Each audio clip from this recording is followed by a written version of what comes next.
Se ha iniciado la grabación. ¿Se ha iniciado la grabación o no? Sí. Y la transcripción se detiene. Estamos. Y volvemos aquí al chat por si alguien pregunta algo. Estamos. Ya, vuelvo a repetir entonces, hoy día vamos a trabajar sobre dos aspectos fundamentales. Uno es el trabajo colaborativo y el otro es la metodología para la resolución de problemas para poder ingresar a la programación. Es importante esto, recuerden que en el descriptor de la asignatura que nosotros vimos, se los dejé publicado para que lo vieran ustedes, ahí aparecen cosas importantes nomás, que la primera unidad tiene que ver con el planteamiento del problema y la segunda unidad, diseño y construcción de algoritmos para entrar a los conceptos básicos de programación. Son las etapas previas que yo debo entender para poder resolver un problema, es decir, entender lo que es un problema, saber que hay metodologías para resolverlo. Después debo darle una solución a ese problema, que no es el programa, sino que es el método que me permite resolver ese problema. Y después viene la programación de esa solución que yo acabo de dar. Ese es el orden lógico. Así que aquí mismo es lo que nosotros conversamos en la clase anterior. Esto es un resumen nomás de las herramientas que vamos a trabajar y todo ese tipo de cosas. Ya, eso estaba. A partir de ahora, entonces vamos a trabajar sobre el concepto de lo que es el trabajo colaborativo, que es este documento que está aquí. El trabajo colaborativo. Ya está claro ahí que la sesión va a ser grabada, solo lo pongo las primeras veces, pues ya nunca más. Se pide apagar la cámara de video de los participantes si es que quieren, si es que no quieren también no los puedo obligar. Silenciar el micrófono, eso sí que es importante que estén silenciados y que solamente lo abran cuando quieran hacer alguna pregunta, porque generalmente se escuchan algunos improperios desde atrás y entonces es feo. También mantenga activo el chat, que está al ladito para hacer las preguntas. Intente dejarlas registradas en él para que posteriormente las pueda responder la offline si es que no se alcanzan a responder. Y vamos a ver sobre el trabajo colaborativo. ¿Han escuchado hablar sobre el concepto de trabajo colaborativo ustedes o no? Que siempre la gente lo menciona. ¿Qué viene a su cabeza cuando hablamos de trabajo colaborativo?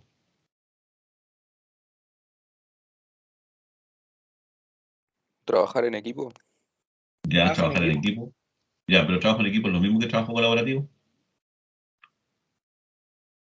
Buena pregunta. El trabajo colaborativo es como una mezcla de ideas. No, porque también el trabajo en equipo y mezcla de ideas. Vamos a definir entonces el concepto. Recuerden que este es un concepto central que tiene la industria ahora y de todo tipo, ¿no? Ustedes que son ingenieros civiles e industriales. Las empresas ahora generalmente no hablan de trabajadores y empleados, no sé si se han dado cuenta, ¿no? ¿Se han dado cuenta? No sé, pues, cuando alguien habla, algún gerente, él no habla de mis empleados, habla de mis colaboradores, ¿o no? Si ustedes preguntan ahí a los trabajadores del Jumbo, ellos son colaboradores, no son trabajadores. ¿Por qué? Porque se supone, en teoría, hay una filosofía de trabajo colaborativo de por medio. Y eso vamos a verlo ahora. Es importante entender este concepto porque es el concepto que ustedes van a tener que trabajar cuando ya sean profesionales, ¿ah? Por eso vamos a retomarlo, después lo van a volver a retomar en un montón de asignaturas más que hay en la carrera. Trabajo en equipo, creatividad, prototipaje, emprendimiento, todo ese tipo de cosas las van a tener que, que desarrollar. Y el trabajo colaborativo es una de ellas, que es la base, es el tema. ¿Por qué lo planteamos acá inicialmente? Porque cuando yo resuelvo un problema no lo resuelvo solo. Yo no tengo que acostumbrar a trabajar con más personas, pero en la metodología lo que vamos a considerar que es un trabajo colaborativo. Primero que nada, el trabajo colaborativo es aquel, ojo, no es lo mismo que trabajo en grupo también, es aquel en el cual un grupo de personas, varias personas, ¿cierto?, van a intervenir aportando ideas y conocimientos. Aportando ideas y conocimientos para lograr una meta común. Por lo tanto, el trabajo colaborativo requiere fundamentalmente haber definido un objetivo o una meta. Y esa meta tiene que ser compartida por todos. No es una meta impuesta. Esa es la idea. Es lograr una meta común. Por eso las empresas del retail, Líder, Jumbo, Home Center, siempre hablan de los colaboradores, porque ellos lo que logran es que esas personas tengan la meta, todos tengamos la misma meta, la atención al público, que eso es lo que dicen ellos. Esa es la meta común. Entonces, todos trabajamos para lograr esa meta. Esa es la idea. Distinto es un trabajo en equipo en donde a veces la meta no es compartida por todas, sino que es por todos, sino que es obligado a trabajar en esa meta. No. Cuando yo hablo de una meta común y compartida es porque todos estamos de acuerdo en esa meta. Esa es la idea. Ese es el trabajo en colaborativo. Los equipos de fútbol son ejemplos clásicos de equipos colaborativos, de grupos colaborativos. ¿Por qué? Porque se supone que todos tienen una meta común, que es ganar el partido haciendo goles, ¿cierto? Si alguien no comparte esa meta, entonces no, no, no podríamos decir que está colaborando con el equipo. Esa es la idea. Por eso en la colaboración siempre se requiere tener claro cuál es la meta, ganar, hacer goles. Pero ¿qué ocurre si en un partido de fútbol el lateral iba para adelante y el delantero me contragolpea y quedó mal parado? Y su línea, lo que él tenía que defender está vacía. En ese caso, como todos compartimos la meta común, que es lograr el triunfo, y si yo me doy cuenta que mi compañero no lo va a lograr, entonces soy yo el que debe aportar a resolver esa situación puntual. ¿Se dan cuenta? No es que yo haga mi propia pega, sino que yo también me debo hacer responsable por la pega en común, por la meta común. Ese es el concepto a alcanzar en el trabajo colaborativo, la meta en común. ¿Estamos de acuerdo? Primero, o sea, segundo, se diferencia, sin embargo, del trabajo en equipo con lo que me dicen ustedes, en que los que se persiguen el trabajo colaborativo es la producción de conocimiento y no, por tanto, la optimización de resultados. Cuando hablamos de un trabajo en equipo, yo armo un equipo, ¿cierto?, para lograr un determinado resultado, pero no necesariamente todos comparten el objetivo, sino que todos trabajan nomás para lograr hacer lo que a mí me dijeron. No sé, estoy en una fábrica de muebles y contrato un tipo para clavar, entonces ese tipo clava y clava y clava. No le interesa qué pasa con el resto. Él clava. Yo soy eficiente y optimizo clavando, pero no me preocupo qué está pasando con el resto. Ese es un tema. Y además el trabajo colaborativo es un trabajo un poco más de conocimiento, es decir, cómo logramos nosotros resolver una situación y esa situación genere conocimiento para que a futuro, cuando me encuentre con situaciones similares, estas situaciones similares se resuelvan mucho más rápido. Esa es la idea. Entonces, el trabajo en equipo es más para optimizar algo, dejar a las personas divididas, decir tú haces esto y esto. Y cada uno lo hace bien. Pero ninguno tiene idea de lo que está haciendo el otro. Y si el otro se atrasa, me da lo mismo porque yo optimizo lo mío. La idea del trabajo en equipo es que si todos optimizan su tiempo, la tarea completa se va a optimizar. Ese es el objetivo. Pero eso no siempre se puede cumplir. Entonces, ahí tenemos una gran diferencia. En primer lugar, el trabajo colaborativo sí da respuesta a la meta común. En cambio, el trabajo en equipo solamente da respuesta a la meta particular, a la mía, a la propia, en la que yo soy contratado para hacer. Ese es un tema fundamental. Eh, Sus dinámicas de trabajo además se diferencian fundamentalmente, o sea, entre el trabajo en equipo y el trabajo como trabajo colaborativo, en que en el trabajo colaborativo hay una figura muy importante, un concepto muy importante, una figura, una persona, que es lo que nosotros denominamos el líder, o generalmente a veces le llaman coordinador, pero el 100%, el 99% de las veces en realidad le dicen el líder de este equipo. Y a diferencia de el trabajo en equipo, en donde hay un jefe, no hay un líder, hay un jefe. Y tiene connotaciones totalmente distintas, ¿ah? No siempre el líder es el jefe y no siempre el jefe es el líder. Eso también que quede claro. ¿Cuál es la gran diferencia entre ser líder y ser jefe? Al líder, generalmente las personas siguen su propuesta porque creen y ven en él que está en lo correcto y además se dan cuenta de que él efectivamente está comprometido con nosotros y nos ayuda, tira el carro junto con nosotros, tal como vemos aquí en el ejemplo. Aquí tenemos dos equipos, un equipo colaborativo y un equipo no colaborativo, en donde queda claro que aquí hay un líder. Este líder efectivamente es el que está arriba, pero es el primero que está tirando el carrito para que lleguemos rápidamente al objetivo. En cambio, en el concepto de equipo normal, equipo convencional, el jefe siempre está arriba y está dando solamente instrucciones y órdenes, pero no está comprometido, no está tirando. ¿Se dan cuenta? Esa es la gran diferencia entre el jefe y el líder. Al líder generalmente las personas lo siguen. Al jefe le hacen caso. ¿Por qué? Porque el jefe ostenta el poder. A veces el líder no ostenta el poder. A veces los líderes no tienen poder.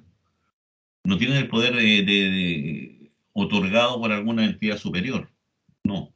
Pero yo le creo. Y yo sigo lo que dice y esa persona es capaz de echarse, como decimos en el fútbol, ¿cierto?, el equipo al hombro. Ese es el líder. El jefe es solamente aquel que da las instrucciones, qué es lo que hay que hacer, pero uno no lo ve comprometido. Esa es la gran diferencia entre un líder y un jefe. El ideal, lo que siempre andan buscando las industrias, las organizaciones, es que tu jefe también sea un líder. ¿Se dan cuenta? Ese es el profesional que busca ahora el mundo. Ese es el profesional que deben ser ustedes. Van a ostentar el poder, pero a su vez también van a ser líderes. Es decir, van a ayudar a tirar el carro, van a estar comprometidos, van a estar formar parte de la meta común, van a estar ahí donde las papas queman, como decimos en el fútbol, ¿cierto? Esa es la idea. Ese es el líder. Aquí hay algunos ejemplos de, o sea, algunas ideas así, chispazos. En un equipo colaborativo todos ponemos la mano, todos ponemos la mano. En un equipo no colaborativo, generalmente la gente está trabajando a espaldas, cada uno metido en lo suyo, sin preocuparse de lo que pasa con el resto. Para dar la sensación de eso nomás. Y tercero, la otra gran diferencia es que efectivamente hay líderes. Existe el concepto de líder, que es la persona que tira el carro. Eso es fundamental a reconocer. Primero, en un trabajo colaborativo hay una meta común. Y segundo, el equipo no busca tanto la optimización, sino que busca tanto en resolver bien el problema. Y una vez que lo resuelto, ya produjimos el conocimiento para poder resolver nuevamente ese mismo problema. Esa es la idea. Y finalmente, una figura importante en un trabajo colaborativo es el concepto de la figura de un líder. No del jefe, sino que del líder. Del que manda sin tener el cargo, o a veces tiene el cargo, pero la gente igual le hace cargo, le hace caso. Ese es el concepto. ¿Cuáles son los elementos clave para trabajar colaborativamente? Primero, usted quiere trabajar colaborativamente, llévenlo esto a si ustedes quisieran hacer una tarea en conjunto.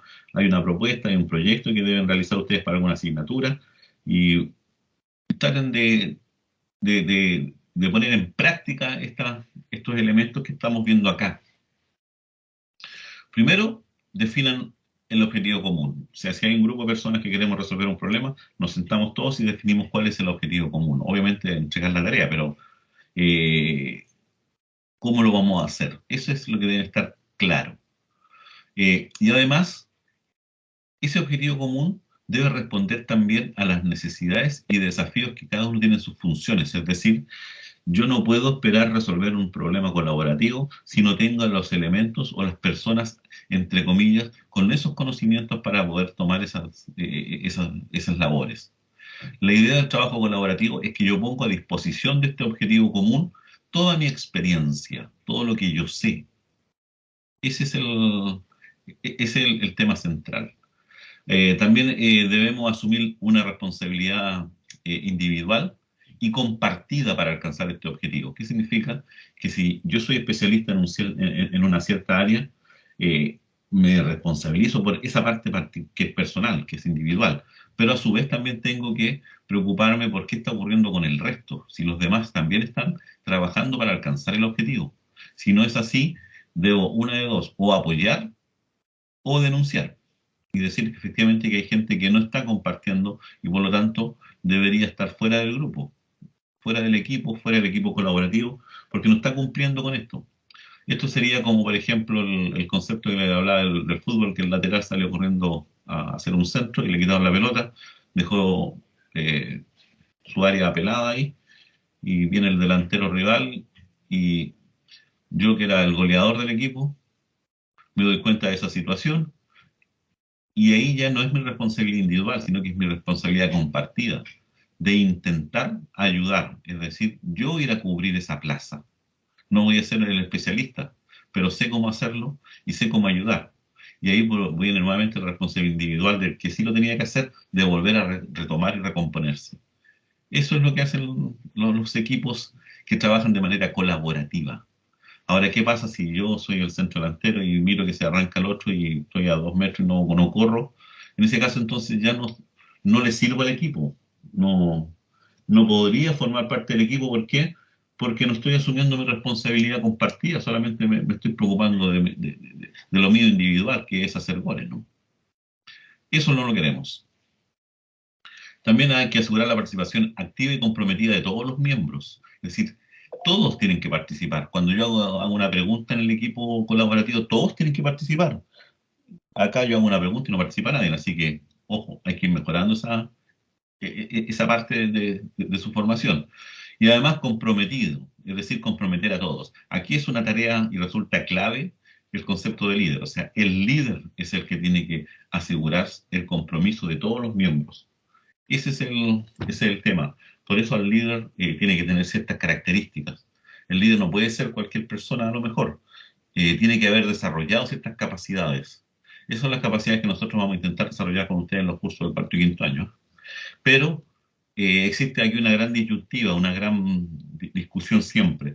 Si el líder se hace o nace, es decir, las personas nacen con dotes de líder o es posible dotar o entregar esas dotes de líder a otras personas que no nacieron con esa capacidad. Hay una discusión bizantina y eterna sobre que es uno a favor de uno y en favor del otro. Nosotros aquí en nuestra universidad, en nuestra carrera, nosotros creemos que es posible formar y desarrollar capacidades de liderazgo. Eso lo tienen que asumir ustedes. Por eso tratamos de incorporar esa rama, pero para tratar de incorporarla como es algo que está propio en ustedes. Nosotros nos comprometemos a tratar de desarrollar y a entregar las herramientas para que ustedes desarrollen esa capacidad. Pero si usted no quiere asumirla, no quiere asumir su responsabilidad individual en este trabajo, entonces no lo vamos a lograr. Pero no es porque nosotros no queramos, sino que para lograr este desarrollo, cada uno de nosotros debe poner. ¿Por qué? Porque el liderazgo no se aprende por libros, el liderazgo se va construyendo. Y para eso debo yo ir preocupándome y preparándome. Así que ahí se las dejo nomás. Eh, Hay que promover en este tipo de trabajo las relaciones simétricas y recíprocas en el grupo. ¿Qué significa relaciones simétricas? Está el concepto de relación simétrica y asimétrica. Las relaciones asimétricas son las que se dan de jefe a empleado. Es decir, hay un jefe, hay un empleado y hay un distinto nivel. O sea, un empleado no le puede decir algo al jefe porque está más arriba. A diferencia del mundo nuestro, que vamos a ser todos profesionales y cuando ustedes trabajen van a estar en un equipo de puros ingenieros en donde todos son del mismo nivel. Por lo tanto, hay las relaciones simétricas. No es una relación hay una relación de liderazgo más que de jefatura. Estamos todos a un mismo nivel, somos todos ingenieros, por lo tanto, todos necesitamos hablar y conversar a un mismo nivel. Yo valgo tanto como vales tú. Esa es la idea simétrica. La asimetría se produce al revés, cuando hay alguien que tiene mayor poder sobre el otro. Y el que tiene poder va a ostentar ese poder, el que está bajo el poder le va a tener temor al poder, por lo tanto no se establece una buena comunicación y una relación simétrica. Eso es lo que tratamos de que no ocurra en los grupos, independiente de cómo sea la configuración de estos equipos de trabajo. Si estoy trabajando en un equipo de desarrollador de software en el área en que me desenvuelvo yo, el equipo colaborativo que estamos resolviendo un problema está compuesto por ingenieros informáticos, por ingenieros industriales, por ingenieros comerciales, por profesores de castellano, por profesores de inglés, por diseñadores, por animadores. Tenemos todo ese equipo y tenemos distintas profesiones, pero ahí lo que promovemos es que las relaciones sean simétricas y nadie manda a nadie, nadie es más que nadie, nadie es más que el otro, sino que todos son importantes porque todos forman parte de la solución o la resolución del problema que el objetivo nos lleva. Esa es la idea. También debemos desarrollar interacciones basadas en el diálogo y la reflexión. Aquí hay que acostumbrarse a dialogar. cosa que yo pregunto y nadie responde, ¿cierto? Hay que acostumbrarse al diálogo, no a la discusión, al diálogo. Diálogo significa que yo puedo conversar contigo y decir que tu idea no es la más adecuada y la otra persona tiene que sentir que no está siendo atacada, sino que por el contrario, que se está discutiendo sobre un tema, no sobre la persona. Un error que cometemos mucho acá los latinos es que cuando te critican tu trabajo, tú crees que te están criticando a ti como persona y se establecen estas discusiones y estos enojos y estas peleas. No es la idea. En un trabajo colaborativo yo debo decir, no, no creo que tu idea sea la correcta por esto, esto, esto. Y la otra persona no puede sentirse mal y decirme, oye, ¿por qué me tratáis así? No. Estamos hablando sobre el trabajo, no estamos hablando sobre las personas. Nunca debemos caer en esa situación. Y además, preocuparnos también de la reflexión, de cada vez que hacemos algo, reflexionar si está bien, si está mal hecho, si estamos aportando, si no estamos aportando. Eso es fundamental. Esas son cosas que deberíamos nosotros probar y siempre mantener en nuestro trabajo. Ah, ya, y lo otro es llevar también, realizar encuentros frecuentes y continuos en el tiempo. ¿Qué significa eso? Que un equipo no puede comenzar el trabajo y a los 4 meses después juntarnos para ver qué es lo que hemos hecho. No. Los equipos colaborativos tienen encuentros frecuentes, varias veces, y continuos, es decir, siempre bien establecidos. Pero, una característica que noté ahí, pero breves, no tan largos. No pueden haber encuentros o reuniones de trabajo de 5 o 6 horas. No, las reuniones de trabajo tienen que ser 45 minutos a lo más, media hora, 45 minutos, donde vamos a lo importante y resolvemos rápidamente eso y por lo tanto por eso podemos tener muchos encuentros y continuos en el tiempo. Imagínense que si nos quedamos como ocurre en algunas otras profesiones, no en la ingeniería dicen que nosotros somos muy cuadrados y rápidos, porque cortamos rápido los queques, pero hay otras profesiones en que efectivamente esas reuniones son eternas y le dan vuelta y le dan vuelta y le dan vuelta. Nosotros no, nosotros tenemos que ser concisos y precisos. Ese es el tema. Ventajas de trabajar colaborativamente. Obviamente que vamos a aumentar todas las posibilidades, o, perdón, las probabilidades de encontrar soluciones frente a cualquier desafío que se nos proponga. ¿Por qué? Porque al trabajar colaborativamente tengo una estructura mucho más sólida, porque cada uno está poniendo su mejor trabajo a disposición de este proyecto. Y eso es lo que hace que estos grupos sean tan importantes. Cuando alguien logra congeniar y trabajar colaborativamente en un grupo, es muy difícil después volver a romper ese grupo. Por el contrario, ese grupo se va potenciando, lo que dice acá, porque genera más cohesión cada vez que aumentamos nuestro trabajo, generamos más cohesión entre nosotros, nos conocemos más. Y eso hace que exista más sinergia en el grupo, es decir, que seamos capaces de hacer más cosas que si las quisiera hacer por separado. Esa es la idea. También incrementa el capital social. Cuando hablamos aquí del capital social, estoy hablando de quién soy yo, lo que tengo, cómo me visualizan. En el sentido de que yo mismo me empiezo a potenciar, a sentirme mejor. Y eso además genera altas expectativas en la organización. ¿Por qué? Porque ven que tu trabajo es bueno y por lo tanto eso es muy valorado. Y eso va generando expectativas en la organización y por lo tanto tú empiezas a escalar en esa institución o en esa organización. Por eso es importante también, o sea, no solamente tiene que ver con el tema fundamental del problema en sí, sino que también tiene que ver con un beneficio personal. Ese beneficio personal, que yo me siento más seguro y eso además al trabajar bien genera mejores expectativas en mis empleadores y por lo tanto tengo muchas más posibilidades de surgimiento.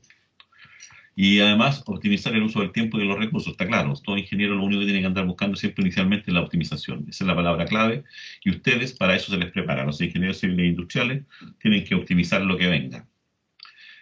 Acá hablamos de optimizar el tiempo y optimizar los recursos. Acá hay un ejemplo más también del tema de un equipo colaborativo y un equipo nomás.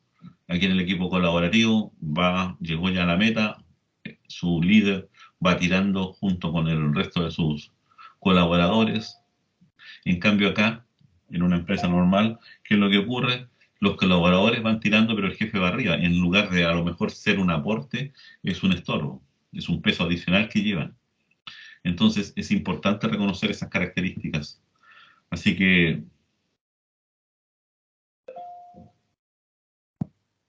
Así que esa es la idea central. Ahora, eso es la forma de trabajar, pero la pandemia nos ha llevado a nosotros y nos ha movido a trabajar colaborativamente, pero ya no de manera presencial, sino de manera online, de manera no presencial. Y por lo tanto necesitamos herramientas que posibiliten este trabajo. Esto que tenemos viendo, es lo que estamos viendo ahora, Teams, es una herramienta, es parte de una herramienta que me posibilita a mí trabajar colaborativamente con el resto de la gente. Me entrega la posibilidad de estar cara a cara con alguien y conversando directamente, como lo estamos haciendo nosotros ahora. En el trabajo colaborativo es una forma, dice, de organización de las tareas de un proyecto también, que gracias a Internet y la herramienta de las tecnologías de la información y la comunicación han puesto a nuestra disposición, ha tomado una nueva dimensión. ¿Qué significa eso? Significa que gracias a estas herramientas que ya están disponibles, que ustedes van a trabajar algunas de ellas el próximo semestre cuando vean el tema del módulo integrador, este es un cuadro que permite establecer las tareas, este dibujito que está atrás. Generalmente nosotros hablamos de tres tipos de tareas: las tareas que hay que hacer, las tareas que están en desarrollo y las tareas que ya fueron realizadas. Y vamos generando aquí nuestro proyecto. Nuestro proyecto tiene un montón de tareas. Inicialmente todas las tareas están por hacer. Yo después debo mover uno a la zona de tareas en desarrollo y defino quiénes son los que están trabajando, defino los tiempos de esa tarea y voy organizando mi trabajo. Esta cosa es que antes se hacía a mano, ahora se hace a través de aplicaciones. Hay varias aplicaciones que permiten manejar esa situación. Ustedes van a trabajar una cuando les toque ver el próximo semestre el curso de módulo integrador. Pero además, no solo puedo manejar las tareas, también puedo manejar los documentos que fluyen en un proyecto, especialmente en el ámbito nuestro. O en el caso de ustedes, les pidieron un informe y tienen que entregar un informe. Y resulta que el informe es entre tres personas, uno es de Linares, el otro es de Curicó y el otro es de Talca. Y como no pueden viajar, ¿cómo lo hacen? Uno escribe una parte y se la manda por correo para que el otro lo revise y le vuelva a reenviar el correo. No es la idea. La idea es que todos estemos trabajando sobre un mismo documento. Eso es trabajar de manera colaborativa, pero de tal forma que lo que yo escriba no borre lo que escribió mi compañero, que está en Curicó o en Linares. ¿Se dan cuenta?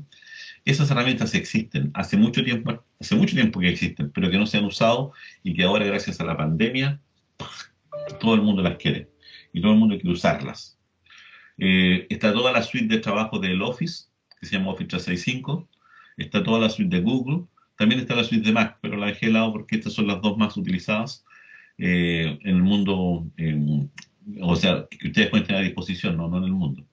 Eh, Cuando hablamos de suite de Office, significa que son un conjunto de programas por separado que ahora Microsoft en el fondo le dio un contexto y los creó como si fuese una gran aplicación. Por eso Microsoft habla del Office 365 y el Office 365 contiene una serie de herramientas, como el Skype, el Word, el Excel, el Teams, el Notebook, no sé, el Outlook, el PowerPoint. Todas estas herramientas me posibilitan a mí trabajar de manera colaborativa. Es decir, yo abro un Word, empiezo a trabajar y la otra persona misma va a poder trabajar online conmigo en la nube.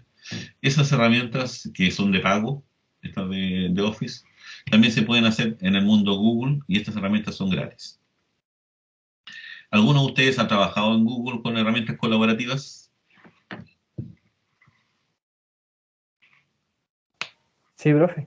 El semestre ¿Quién ha pasado trabajado? escribiendo un Sí, informe. para hacer informe el semestre pasado. Sí. Ya. ¿En qué lo hicieron? En Google. En Drive. En Drive. En Google. En el Drive, exactamente. Eso es lo que yo quería mencionarles a ustedes. Eso es lo que yo quería. Ya. Existen un montón de herramientas, por si acaso, ¿eh? Si ustedes ponen aquí en Google, ¿cierto? Tienen que descubrirlas, úsenlas, están disponibles, son gratis. Ustedes teniendo una cuenta de Gmail o de Google ya están al otro lado. Tienen todas estas herramientas. El Drive, fundamental. O sea, si yo no tengo Drive, estoy perdido. Tienen que tener una herramienta que les posibilite. El Drive es gratis, les genera 15 gigas, pueden usarlo, si lo pueden usar bien, no tienen ningún problema, pero si quieren dejar más, tienen que comprar espacio. Los 100 gigas creo que valen como 14 lucas anuales. O sea, sale casi 1.000 pesos mensuales, un poco más. Y con eso tienen 100 gigas y con 100 gigas pueden meter lo que quieran adentro, especialmente las cosas importantes, no van a meter las películas, meten los documentos fundamentales. Esa es la idea. Existen muchas más cosas eh, colaborativas que pueden trabajar. De hecho, el Google Scholar, tampoco el Maps, Play, Gmail, para que lo mencionamos. El Meet. Y aquí tenemos el documentos que me permite a mí escribir documentos, hojas Excel, cosas como PowerPoint. eh, y el otro que yo les mencionaría que le echen una miradita y que es interesante es al Google Keeps. No sé si alguno de ustedes usa Google Keeps.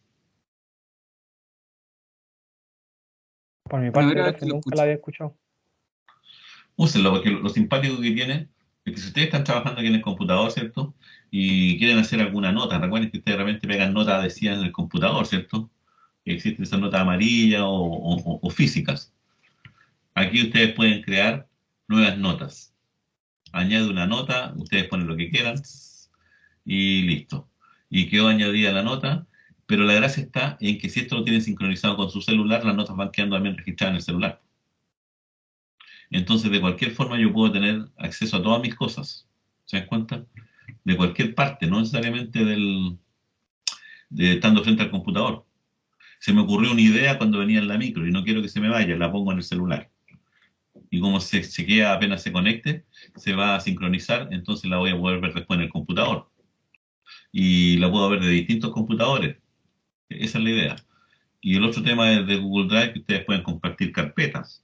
Así que todas esas cosas hay que empezar a usarlas, hay que empezar a entenderlas, porque es el trabajo fundamental que debemos usar de manera colaborativa. Recuerden que ustedes ya están en el mundo siglo XXI, post pandemia ya casi, porque tengo entendido que vamos a tener fondas para el 18, pero yo no me meto en una fonda ni aunque me paguen en Bitcoin, por si acaso, así que traten de cuidarse. Ha sido muy rápida de repente esta cosa, me tiene preocupado. Creo que hoy día Santiago entró completamente en fase 4, así que se pone complicada la cosa. Ya, eso ustedes los pueden trabajar acá, pueden jugar, pueden buscar más herramientas colaborativas. Existen muchas herramientas colaborativas para controlar proyectos, para administrar proyectos, cosas que vamos a hacer ustedes, van a hacer ustedes muy a futuro. El trabajo colaborativo se caracteriza porque en el grupo de individuos, especialistas, expertos o simples conocedores, trabajan de manera conjunta, descentralizada y simultánea para lograr un objetivo común. ¿Se dan cuenta? Descentralizada, ahí está la clave. ¿Eh? Cada uno de los integrantes en este sentido aporta, coopera e interviene en aquellas áreas del proyecto que domina más. Es decir, si yo soy especialista en un área, yo aporto harto en esa área, porque es mi responsabilidad individual. Otros aportarán en sus áreas, pero eso no significa que yo no sepa o no sé lo que están haciendo los demás. No me puedo desligar y desentender, como dijimos antes, porque aquí existe un objetivo o una responsabilidad individual y colectiva, y además también existe una meta común. Y si yo veo que mis colegas no están trabajando o no están poniendo todo su enfoque en la solución o en el objetivo común, entonces tengo que denunciar y tengo que decir efectivamente y llamar la atención, porque esa es mi responsabilidad compartida y colectiva. Esa es la idea. Eso tiene que ver con temas como tan pedestres como cuando ustedes le dan una tarea, ¿cierto? Hay que hacerla entre 4 estudiantes y resulta que 2 trabajan y 2 no. Pero a ustedes les da lata decir que estos 2 no trabajaron porque después se hacen mala sangre. Y el otro los reclama y los tratan de que sean al agua. Sí han habido estudiantes que efectivamente me escriben a mí y me dicen, este estudiante no aportó, por lo tanto hay que sacarlo del equipo. Punto. Porque yo además tengo que cuidarme, o sea, yo tengo que cuidar que lo que yo hice efectivamente los otros aportan, pues no saco nada entonces con trabajar yo si el otro está disfrutando tranquilamente en su casa. Esa es la idea fundamental y eso es una cosa que ustedes tienen que aprender. Tienen que aprender tranquilamente a ser mucho más profesionales en ese sentido, en ese contexto. Así que eso se las dejo ahí dando bote nomás. El que la entendió, ¿cierto? Ejemplos de trabajos colaborativos ya en el mundo real, existen varios proyectos generales. Por ejemplo, el más común, el más conocido es Wikipedia, que Wikipedia es una enciclopedia colaborativa. ¿Qué significa eso? Que no hay una persona que la escribe, no hay una persona que está preocupada de ella, sino que todos estamos preocupados de ella, todos los que queremos. Pero tiene sus desventajas también y sus ventajas. La ventaja es que es muy rápido de actualizar. No sé si lo aburrido que cuando ocurre alguna desgracia, te revisas en Wikipedia y inmediatamente está actualizado. Y lo otro es que a veces hay información que no está correcta. Y es en ese momento, cuando no está correcta, como yo soy responsable también, yo debo manifestar que esa información no es correcta y debo hacer los cambios, si es que puedo hacerlos directamente en Wikipedia o informar. Esa es la idea de Wikipedia. Por otro lado, tenemos el proyecto Linux, que es un proyecto netamente informático, es un proyecto de desarrollo de un sistema operativo así como Windows, pero totalmente colaborativo, gratis. Trabajan millones de personas, por si acaso, no miles, millones de personas desarrollando este sistema operativo, a diferencia de Microsoft o Mac OS, que hay un grupo reducido de personas que están trabajando sobre él. ¿Qué diferencia existe? En que si hay un error en Linux, por ejemplo, en el sistema operativo, existen millones de personas dispuestas a arreglarlo inmediatamente, a corregirlo al tiro y a entregar su solución al resto del mundo. A diferencia de los otros dos, que si la solución es muy compleja, es pocas personas, por lo tanto se van a demorar mucho más en resolverla y a veces me van a cobrar por la solución. Ese es el tema. Y por otro lado tenemos un proyecto denominado Proyecto Gutenberg, que es un proyecto que lo que busca es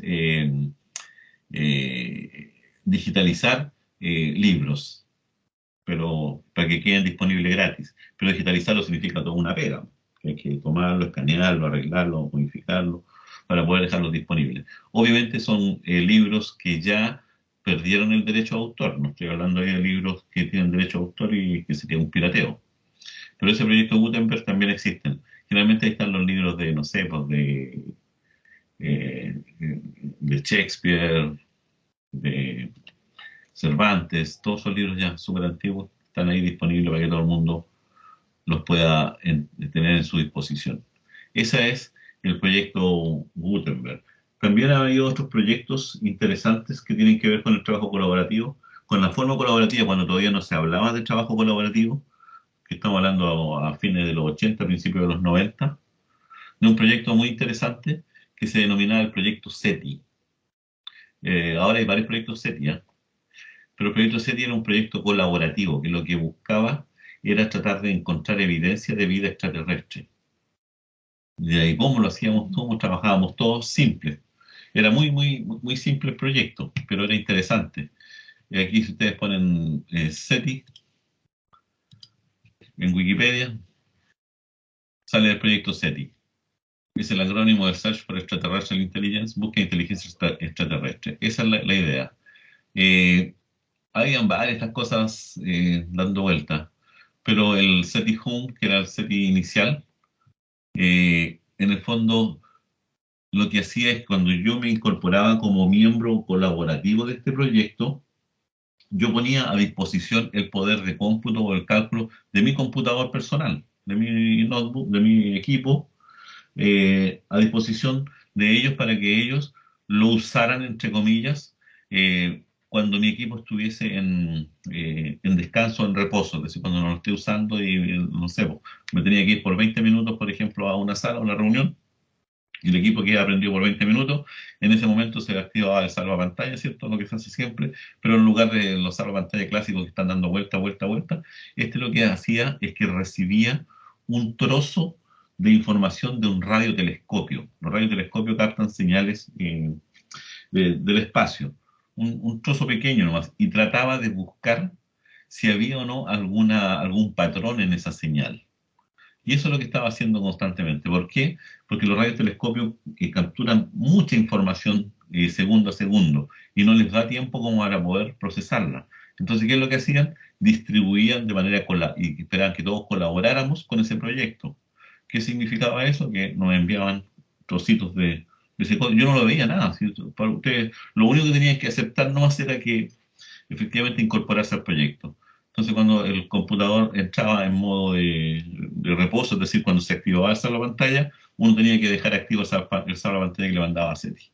Y ese salvapantalla lo que hacía, empezaba a dibujar, a hacer cositas bonitas, lo mismo que hace un salvapantalla, pero estaba trabajando realmente. Entonces estábamos aprovechando la capacidad ociosa de cálculo. Esa es otra forma de ver el tema colaborativo. ¿Se dan cuenta? Interesante. Ahora, lo que sí, este proyecto creo que ya no funciona hace un tiempo atrás, según lo que dice acá. El 2020 paró, dejó de funcionar. No encontraron ningún tipo todavía de evidencia de inteligencia. Ojo, no andan buscando que los marcianos me digan, hola, ¿cómo estás? Sino que lo que andan buscando es patrones. Los ruidos siempre, el ruido es aleatorio, entonces andan buscando que existan secuencias. Y esas secuencias de patrones generalmente las van a llevar a ceros y unos. Y ahí vamos a tratar de entender. Esa es la idea. Ojo, la cantidad de información que se manejaba era muy grandota. Ya, eso es con respecto a todo lo que tiene que ver con los proyectos colaborativos convencionales. Existen muchos más, por si acaso. Hay un video de YouTube, nunca más lo pude encontrar, que se llamaba El fútbol, inteligencia colaborativa, algo así. No me acuerdo si estaba, pero hablaban eh, sobre estos temas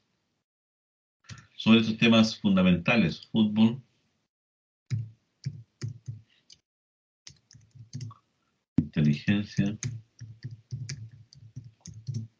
colectiva, que en el fondo era cooperativa en el fondo. Aquí hay un documental de esto, véanlo, es interesante, porque en el fondo no es lo que uno dice, vamos al partido de fútbol lo vemos como tal nomás. Aquí hay actas cuando se juega de manera colectiva y veamos cómo todos corren por un lado, cómo se distribuyen, es decir, equipos de fútbol, efectivamente, que se mueven como una masa, se mueven como un todo, como un ente orgánico, donde va la pelota van asumiendo distintas posiciones, figuras en la cancha, lo muestran, y eso es para demostrar que efectivamente ahí hay una inteligencia colectiva. Para que exista una inteligencia colectiva tiene que haber colaboración. Eso es fundamental. Mírenlo por si acaso, denle una miradita. Y no lo miren desde el punto de vista, a los que nos gusta el fútbol es extraordinario, pero mírenlo ahora desde el otro punto de vista, desde el punto de vista de la inteligencia.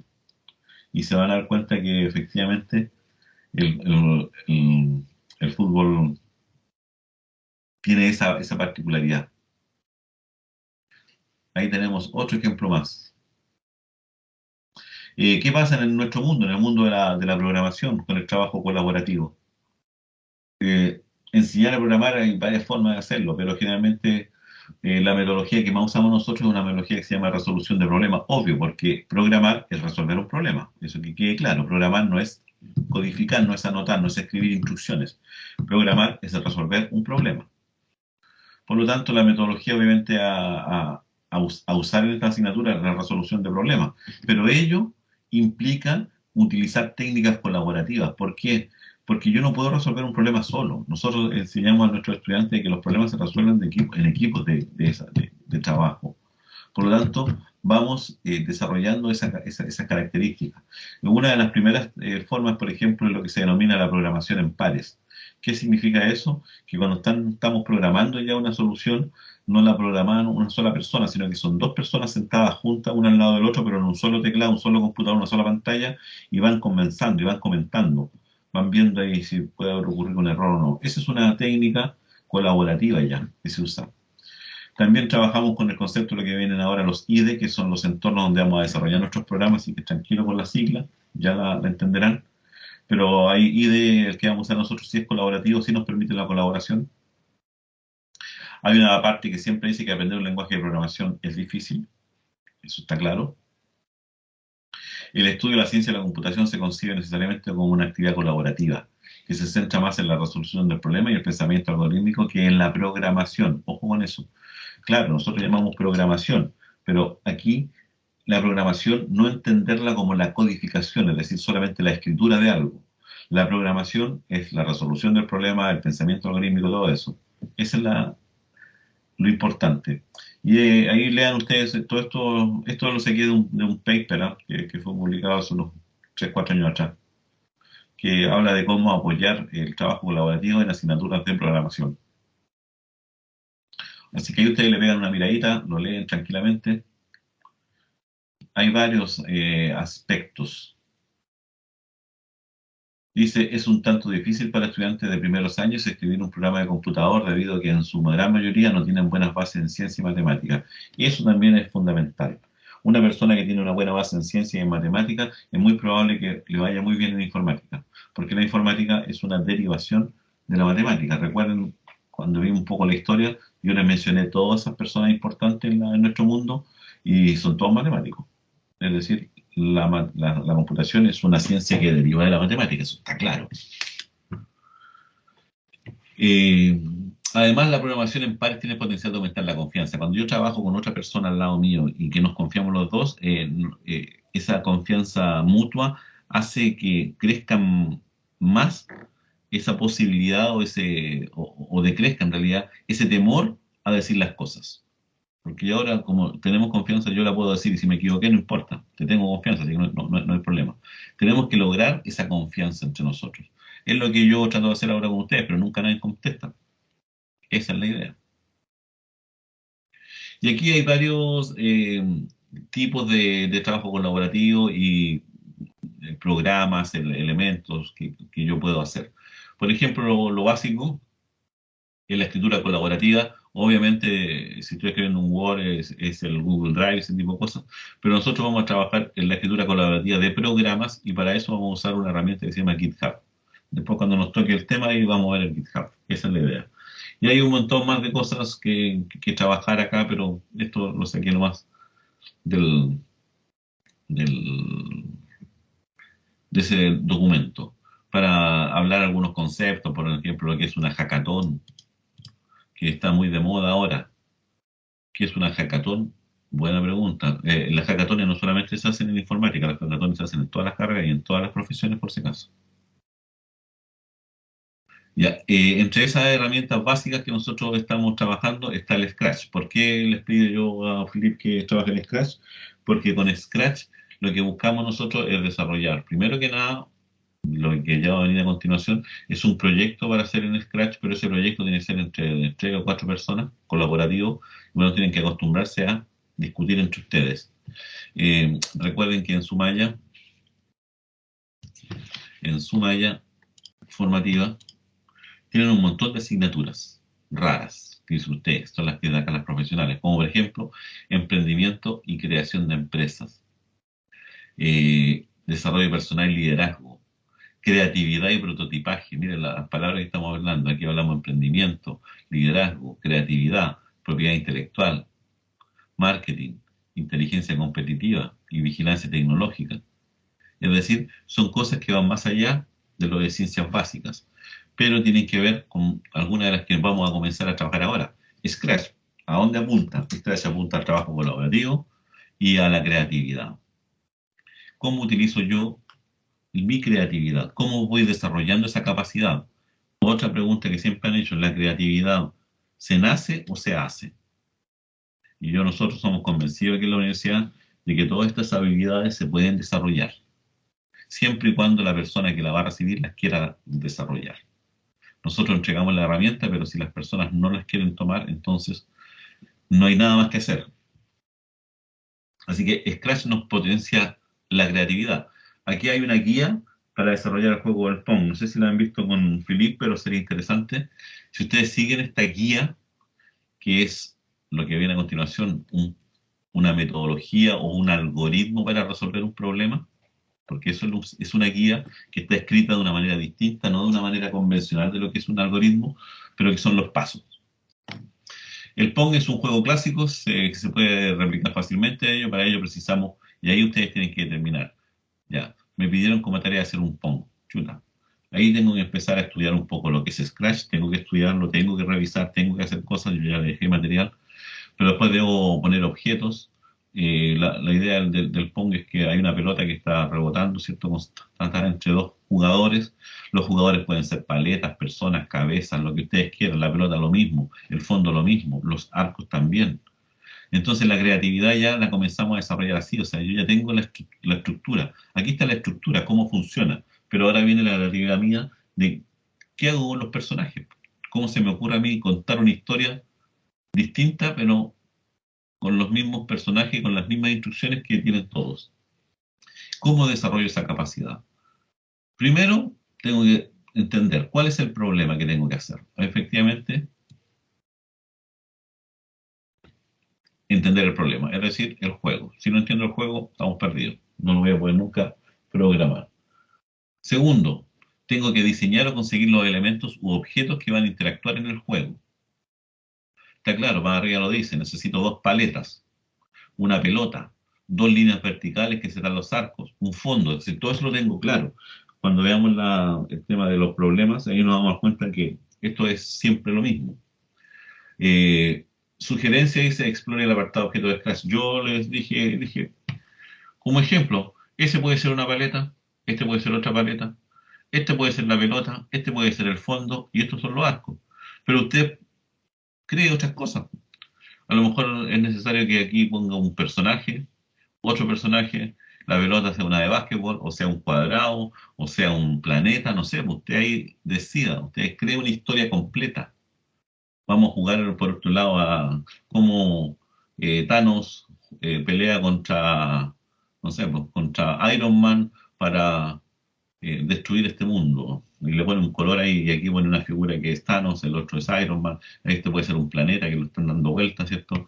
Aquí atrás pueden ser unas naves que son capturadas cuando está la pelota llega al gol, aquí puede ser un escenario que tiene estrellas. O sea, la historia es la misma, perdón, la historia cambia. Lo que es lo mismo son es el fondo, es el juego sigue siendo el mismo, pero lo que yo le cambié un poco, le puse de mi cosecha, como dicen ustedes, cada vez que ustedes dicen le puse de mi cosecha, es porque estoy potenciando la creatividad. Eso, ¿cómo creatividad? ¿Cómo usamos esto? Después de esto viene la programación. Y la programación da lo mismo si este modo era Thanos o era esta varita mágica, da lo mismo. Y aquí vienen las instrucciones. Aquí se explica todo, viene paso a paso, usted tiene que seguir estas instrucciones. Si sigue estas instrucciones, va a tener el juego. Si no las sigue, se va a equivocar. Pero eso es lo interesante. Se comienza con la programación aquí. Hay que mover la pelota. Comenzamos con la programación. Mover la pelota, decimos gol. Y cómo termina el juego. Esa es la idea. Aquí tengo yo un robotito, ¿cierto? Este es un robot y este es otro robot. Este es un robot. Eh, Estos todos son programables por si acaso, ¿no? Y se pueden programar. ¿Ustedes los pueden programar? Sí. ¿Alguno de ustedes en sus colegios tuvo robótica, no? ¿Hizo robótica? ¿O algo parecido a la robótica? Yo por lo menos no, Nada. profe. Sí, profe, No, eran profe. unas piezas No. como de Lego.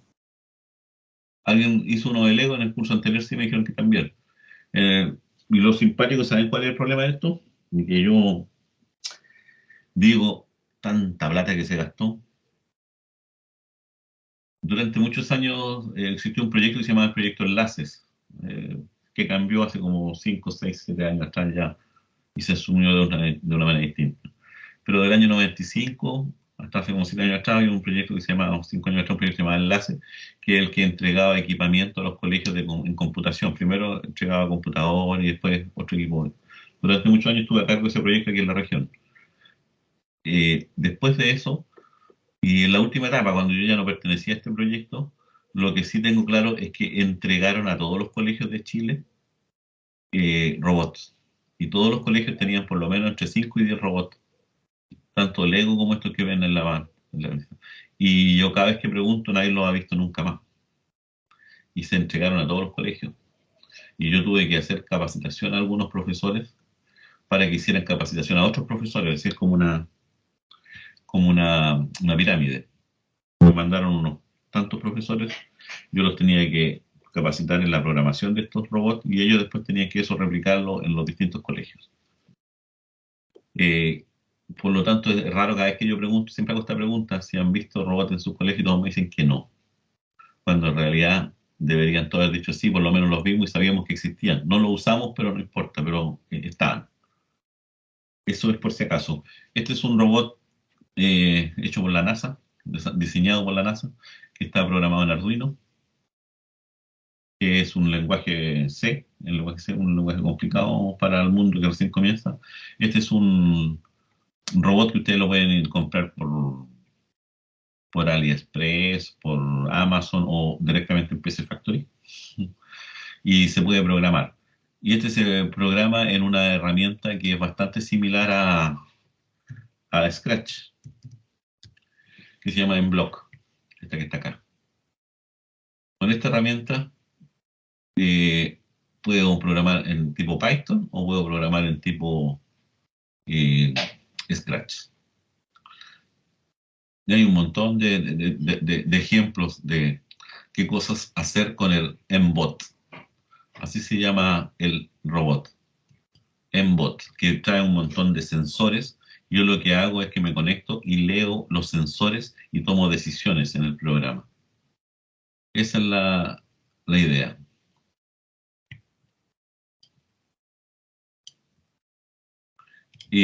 Se puede programar directamente o se puede usar por el celular, por si acaso, ¿no? Por ejemplo, proyectos con Mbots. Ahí está. Un vistazo rápido si ustedes quieren ver cómo se programa esta cosa. Lo dejo ahí solamente a modo de...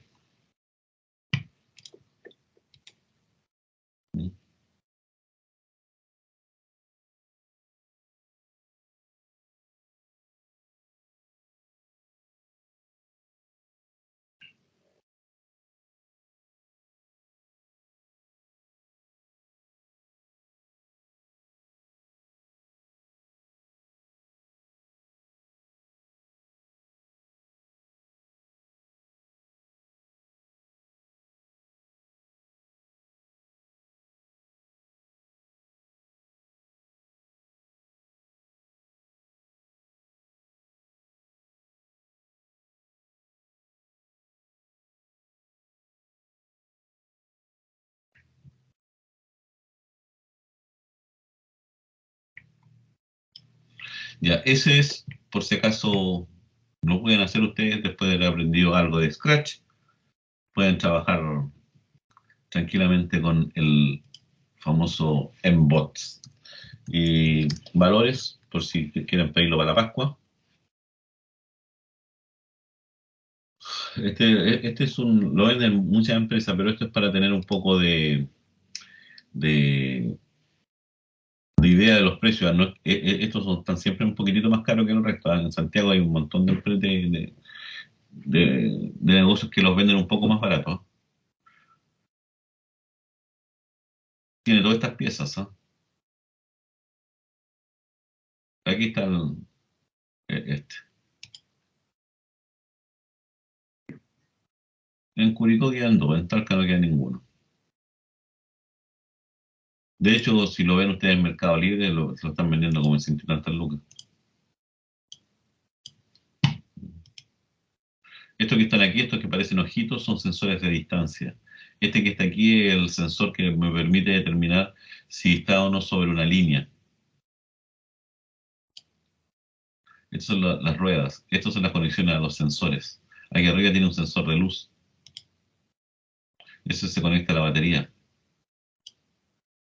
Y así viene. Todo desarmado, yo lo tengo que armar y puedo agregarle cosas distintas, ¿eh? Puedo ponerle placas, cosas, lucecitas ahí adelante, lo que ustedes quieran. Y la idea es programarlas. Y traen un montón de herramientas que uno le puede incorporar. Este no sé qué es lo que trae. Ese kit de armado nomás, pero no se puede. No sé si servirá con alguno. No lo conozco este. Ese no lo conozco, no lo he visto nunca. Así que ahí ustedes pueden jugar a dárselas de robótico. Ahí tienen otros robots, son un poco más caros algunos, o los pueden buscar y armar ustedes mismos. Si de hecho les puede salir a mitad de precio si ustedes quisieran armarlo ustedes mismos. Si quisieran comprar las piezas alternativas que hay, no las oficiales ni las reales. De hecho, las ruedas valen 790 pesos, ¿eh? Esta es la rueda, la que va adelante. Este es un joystick. Por aquí deben estar los sensores. Ahí está el kit para armarlo. Esos son los sensores. Es más, los puertos que se conectan a los sensores. Pero bueno. Como pueden ver, hay hartas cosas que se pueden entretener, pero parten todo del tema de saber programar. Nosotros en nuestro laboratorio tenemos varios de estos y tenemos de estos también. Eso es la mano robótica. Y todas estas cosas son programación. Ya, eso es para motivarlos. Ya, eso es lo que yo quería conversar con ustedes inicialmente. Vamos a irnos al otro documento ahora, que es el que tiene que ver con lo de esta clase, con lo que es metodología para la solución de problemas. ¿Qué es la metodología para la solución de problemas? Por favor, quiero que analicen estas tres preguntas. Pero que la analicen sí, por ahora piensen y digan algo. ¿Eh? ¿Qué entiende usted por un método? ¿Qué pasos Un sigue método usted para científico. ¿Un método nomás? ¿No estamos hablando de método científico? ¿Qué pasos siguen para solucionar un problema? ¿Quién o de dónde aprendió los pasos para solucionar un problema? Son tres preguntas claves. Piénsenla, medítenla un poco, unos minutitos. Pocos sí, porque pasa rápido la hora.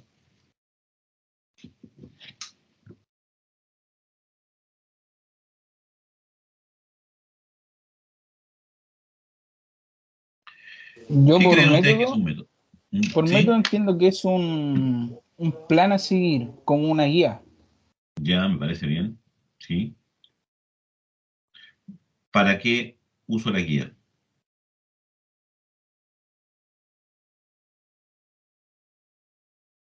¿Para qué usamos la guía?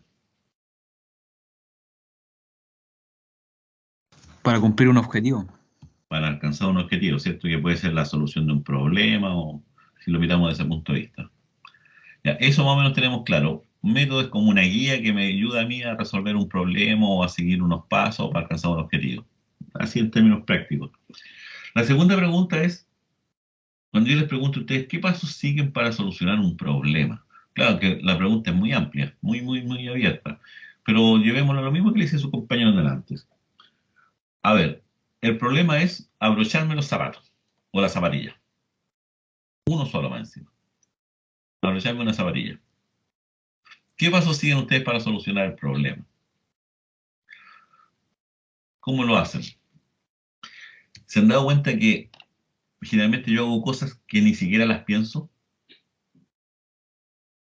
Son cosas que ya las tengo metidas en mi cabeza y las hago de manera mecánica. ¿Alguno de ustedes se pone a pensar lo que está haciendo cuando se está abrochando los zapatos? Lo único que dice, No, voy a echar los zapatos. Y lo hace, ¿cierto? Y mientras está escuchando la música o está hablando con alguien o está...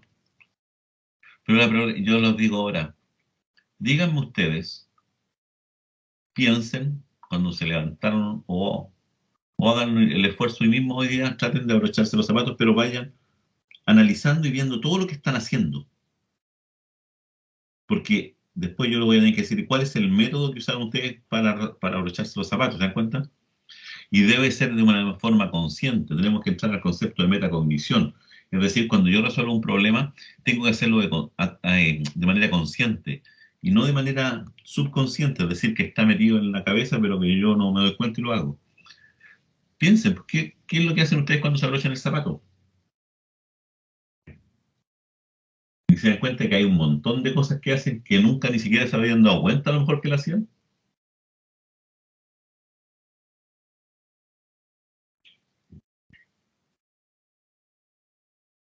¿Están pensando, están tratando de hacer el ejercicio?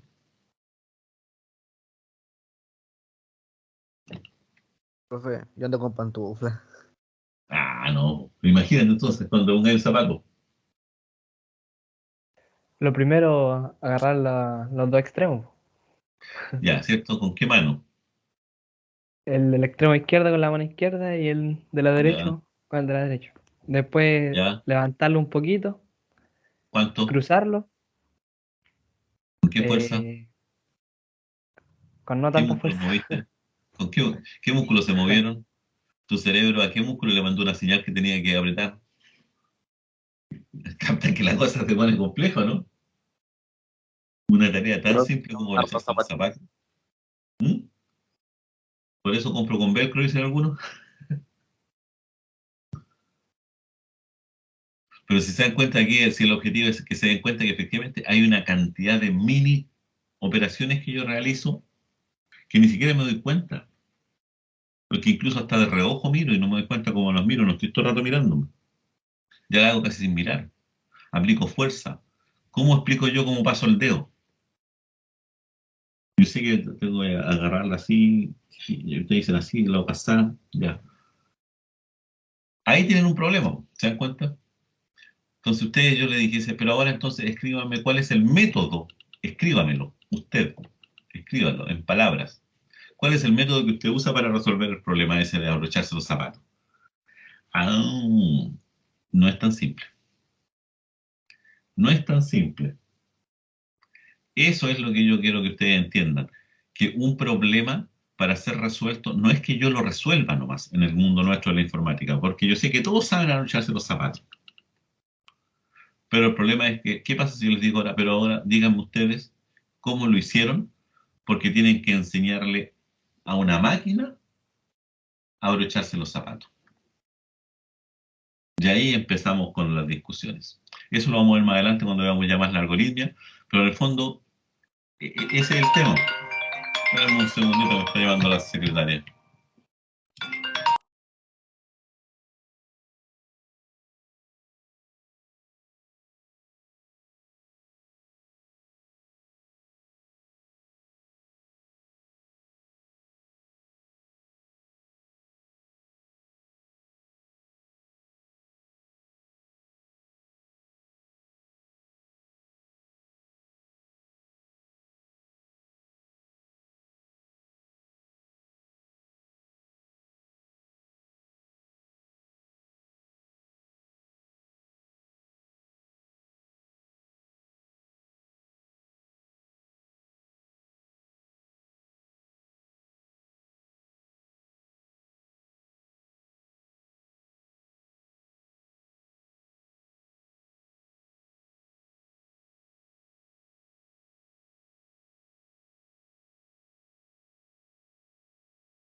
Ya, continuamos. Era un profesor que no está apareciendo por ningún lado. Y como director de departamento tengo que resolverlo. Ahí tengo un problema, ¿ven? Ya, ¿qué pasos deben seguir para solucionar el problema? Ese es el tema. Ahora la pregunta es, ¿quién o de dónde aprendió los pasos para solucionar el problema? ¿Por qué? Porque ahora usted es el que tiene que enseñar a resolver el problema. Porque cuando nosotros vayamos a programar, que para allá vamos, ¿cierto? Yo voy a resolver el problema, para eso voy a tener un método.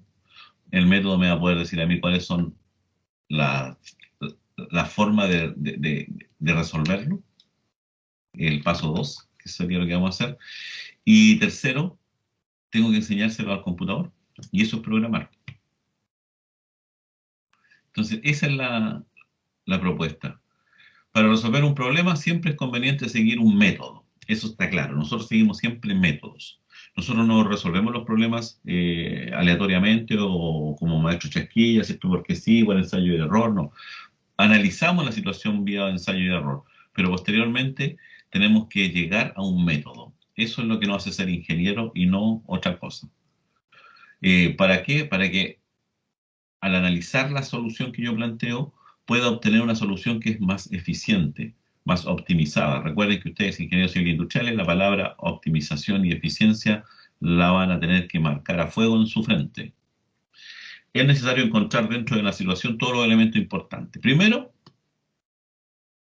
cuando estábamos analizando el problema, ¿cierto? ¿Qué es lo que tenemos y qué es lo que no tenemos? O qué es lo que tenemos y a dónde queremos llegar. O qué es lo que tenemos y qué es lo que nos piden. Siempre estas dos cosas, los presentes y los ausentes, los elementos. En el caso de los zapatos, ¿cierto? Lo presente, ¿qué cosa eran? El zapato, las manos, los cordones. ¿Qué es lo que está ausente? Que estén amarrados. ¿Ya? Siempre tenemos que analizar de esa perspectiva los problemas. Método, ustedes ya lo describieron claramente la mayoría de los que han pensado, es un proceso o camino sistemático establecido para realizar una tarea o trabajo con el fin de alcanzar un objetivo predeterminado. Es decir, son los pasos que yo debo realizar para alcanzar lo que yo ando buscando. Punto. Identificación del problema. Para resolver un problema es indispensable entender exactamente en qué consiste el problema y qué tipo de resultado se solicita. Eso está claro. Si usted no puede resolver un problema, es porque no lo entiende. Así de simple. Por lo tanto, el primer paso es fundamental, es entender el problema. Y después, ¿qué tipo de resultado me están pidiendo? ¿Qué es lo que me están pidiendo efectivamente? Si yo no tengo claro el problema, ni tampoco tengo claro lo que me piden, no lo voy a poder resolver. Ahora no sé lo que hace, no entiendo el problema, por lo tanto tampoco voy a poder entender el resultado. Ahora entiendo el problema, pero nunca me dijeron qué es lo que quieren. ¿Se dan cuenta? Entonces es importante analizar los problemas de esa perspectiva, todo problema, porque ahora yo tengo que revisar y dar solución no de manera intuitiva o no de manera subconsciente, sino que tengo que hacerlo de manera consciente, totalmente. Por lo tanto, tengo que analizar y entender la información que se proporciona. Acá debemos dejar claro dos conceptos. Uno es analizar y otro es sintetizar. Son dos conceptos que no son idénticos, pero que mucha de la gente los considera sinónimos. Analizar significa desarmar, entre comillas, un problema y entender cuáles son sus partes constituyentes. Eso es analizar. Tomar un problema y decir, este problema tiene esta parte, esta y esta otra. Y estudiarlo por separado. Eso es analizar. Sintetizar es todo lo contrario. Oye, tengo todo esto separado, soy capaz de volver a armar lo mismo, es decir, tengo las piezas separadas, soy capaz de armar un auto de nuevo a partir de ellas, si es que lo que acaba de desarmar el auto, quiero analizar el auto, entonces le saco la rueda, le saco el motor, le saco no sé, el chasis, todo lo dejo desarmado y analizo cada una de sus partes, veo qué es lo que hace la rueda, eso es analizar. Y después me dicen ahora, sintetízalo. ¿Sintetizar qué significa? Retomar nuevamente y armarlo y dejarlo tal cual como estaba. Ese en términos prácticos. No es tan así tampoco la definición, pero para que más o menos me quede claro a ustedes lo que es analizar y sintetizar. Por lo tanto, debo identificar datos de entrada y verificar si son suficientes para resolver el problema. También esto es importante. A veces me dan el problema, yo reviso, analizo, sintetizo, analizo, reviso, veo los datos, veo lo que me entregaron, pero a veces todo lo que a mí me acaban de entregar aún no es suficiente para poder resolver el problema y tengo que tener la suficiente capacidad como para entender que efectivamente falta información, porque a veces también un problema no se puede resolver porque hay una información que no está, hay un dato que no está. Eso es importante también analizar. Esto es fundamental. Eso es lo que van a hacer toda la vida ustedes. Tienen que identificar un problema y lo comprenden, lo analizan, ¿cierto? Después tienen que plantear alternativas de solución. Plantearlas, no solucionarlas. Plantearlas, es decir, explicar alguno de los métodos, decir más o menos cuál podría ser. De hecho, siempre la idea es más de una. Y generalmente tenemos una, que es no hacer nada. Esa es una alternativa de solución. Tengo un problema, no hago nada. Es una solución. No es la que andaba buscando, pero es solución. Después de tener varias alternativas, debo elegir una de ellas. Y el ingeniero no elige porque le gustó. Elige porque previamente, antes de sentarme, yo definí criterios para poder darle solución a este problema. La solución que yo seleccione tiene que cumplir estos criterios y defino los criterios. 5 criterios, lo que ustedes quieran. Y después entonces reviso las alternativas y veo si cumplen o no con los criterios. La que cumpla de mejor medida esos criterios, esa es la alternativa que yo elijo. No elijo una porque me gustó o porque fue la primera que pillé, sino que porque hay unos criterios que a mí me permiten tomar esa decisión. Elijo esa. Ahora recién desarrollo la solución. Recién la desarrollo. No la desarrollo al tiro, sino que después la desarrollo. Una sola, no todas las alternativas, una sola. Y posteriormente evaluamos la solución. Si la solución es la correcta, entonces paramos. Si no, volvemos nuevamente a iterar. Pero siempre es la misma idea. En ingeniería siempre es lo mismo. Identificamos y comprendemos el problema, planteamos alternativas de solución, elegimos una alternativa a partir de unos criterios, desarrollamos esa solución, la implementamos, la programamos, lo que sea, evaluamos la solución, es decir, si cumple o no cumple con lo que a mí me habían solicitado. Si cumple, estamos bien, si no, volvemos nuevamente. Y aquí nos quedamos dando vueltas hasta que no le encontremos la solución correcta o que la evaluación de la solución sea la adecuada. Este dibujito lo tienen que tener grabado también ahí en su cuadernito en primera página. Por ejemplo, y con esto vamos terminando. Afuera está lloviendo. No, llueve que se la espera, supongamos, todavía no llueve. Pero supongamos que ya afuera está lloviendo fuerte. Y su techo está en mal estado. El agua se le mete a la pieza. ¿Cuál es el problema? Eso es lo que debo determinar yo. Puede alguno decirme, el problema es que la televisión no se ve bien, porque cada vez que llueve ustedes me dicen que hay mala señal y un montón de cosas, ¿cierto? Bueno, eso puede para la persona que está viendo tele, como está lloviendo y entra la lluvia, dice, bueno, el problema es que la televisión no se ve bien. Otro puede decir, no, el problema es que el sillón no es cómodo va a estar aquí. Otro puede decir, no, si el problema es que las gotas del goteo y en el suelo hace ruido. Y el problema es que se está metiendo agua en la casa, otro puede decir. Según ustedes, ¿cuál es el problema acá? El 4. ¿Ya? ¿El 4 alguien que diga que no? El 4 igual. El ¿Cierto? 4 también, profe. Ya, ahí hicimos esa primera etapa, analizamos, ustedes se dieron cuenta, ya. El problema es ese, se está metiendo, reconocimos el problema. Un análisis profundo de la situación y con un poco sentido común nos dice que en realidad el problema es que se está metiendo agua en la casa. Nuestro personaje tiene una gotera, pero no quiere esa gotera. Es decir, qué es lo que tengo y qué es lo que no tengo o lo que no quiero. Tengo gotera, no quiero gotera. O tengo gotera, se me está mojando el piso. ¿Se dan cuenta? Siempre lo que tengo y lo que no tengo. Un problema siempre surge en una situación más o menos compleja. Esto provoca a veces que muchas veces no se aprecie el verdadero problema. O sea, en este problema simplecito, son muy pocas las variables que están en juego, pero si el problema fuera mucho mayor, a veces no puedo entender cuál es el verdadero problema. Porque son tantas las variables que están en juego que me cuesta entenderlo. Planteamiento de soluciones. La mayoría de los problemas se pueden resolver de más de una forma, eso está claro. Por lo que es necesario pensar y plantear diferentes alternativas. Ahí es donde entra la etapa de la creatividad nuestra, ¿cierto? ¿Qué tan creativo soy para resolver el problema? Analizar el problema o la situación de forma global, identificar cada uno de los elementos, todo esto lo vamos a ir haciendo durante el semestre. Y analizar la forma en que ellos actúan o se interrelacionan.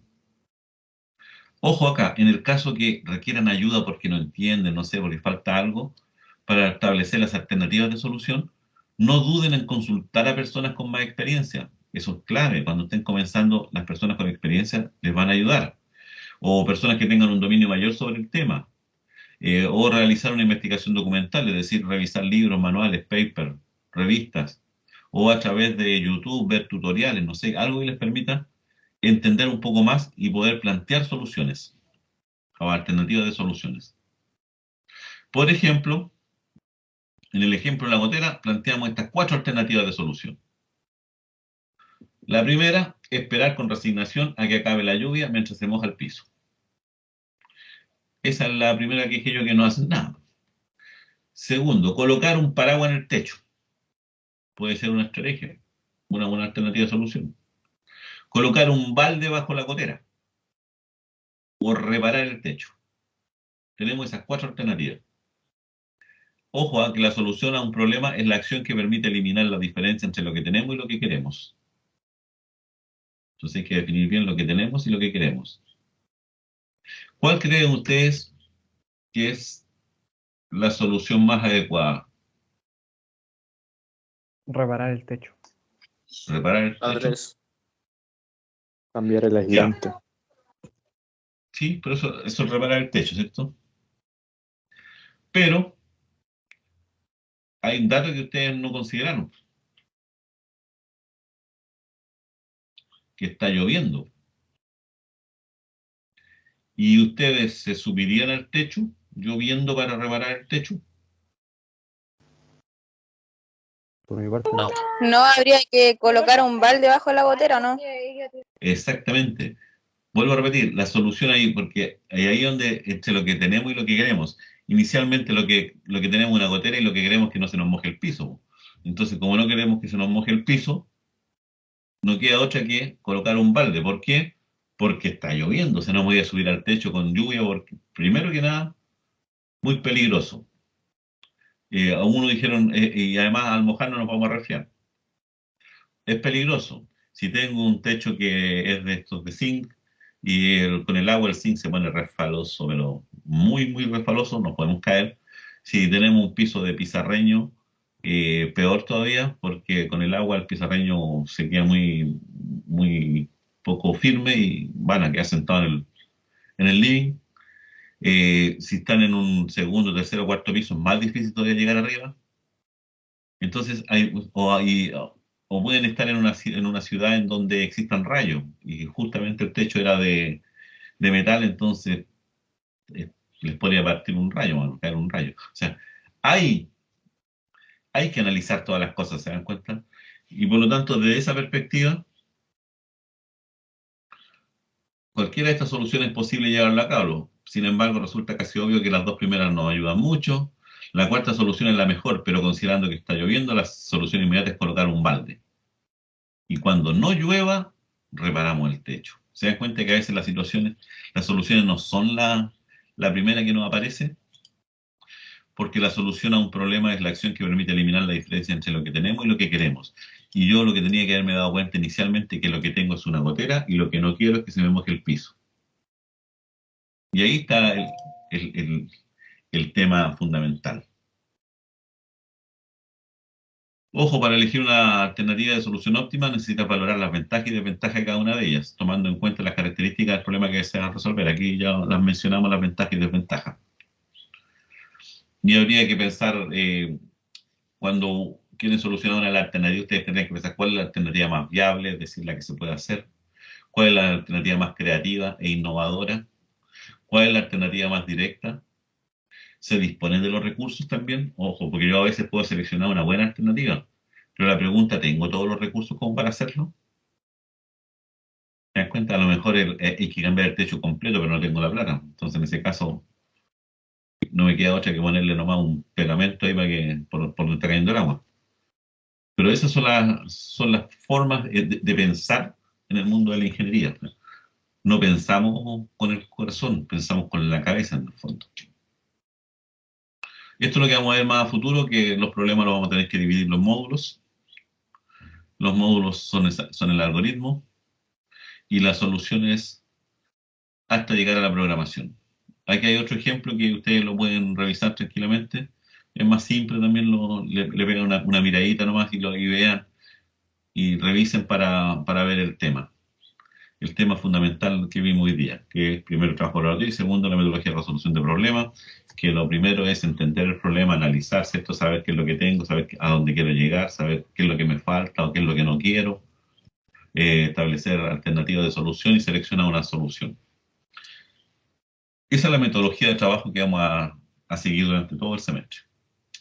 Así que con eso ya damos punto final a todo lo que tiene que ver con la parte teórica. De la próxima clase ya vamos a trabajar en la introducción a la programación, que es este documento que viene acá. Así que peguen una miradita a este documento, échenle una miradita, lean algunas de estas cositas. Si tienen dudas las anotamos. Pero aquí vamos a hablar ahora de las etapas para la solución de un problema, pero desde la perspectiva de la informática y no de la perspectiva que acabamos de mencionar de un problema genérico. Acá vamos a darnos cuenta que son las mismas etapas, pero que tienen una connotación un poco distinta, dado hacia dónde quiero llegar con la solución. Pero el tema es el mismo. Así que ahí ustedes peguen una miradita a ese documento nomás y van a poder empezar a meternos ya en este tema de la programación. Ahora, para aquellos que lo necesiten o quieran o tengan que cortar las huichas para empezar a programar, les sugiero revisar el video cómo instalar Python en Windows, porque es el lenguaje que vamos a utilizar. Le pegan la miradita, ahí está el video. Y si tienen alguna duda, se pueden contactar o avisarnos ahí o pedirle ayuda a Felipe. Así que dicho eso, estaríamos listos. Yo voy a parar la grabación. Apenas esté lista la grabación,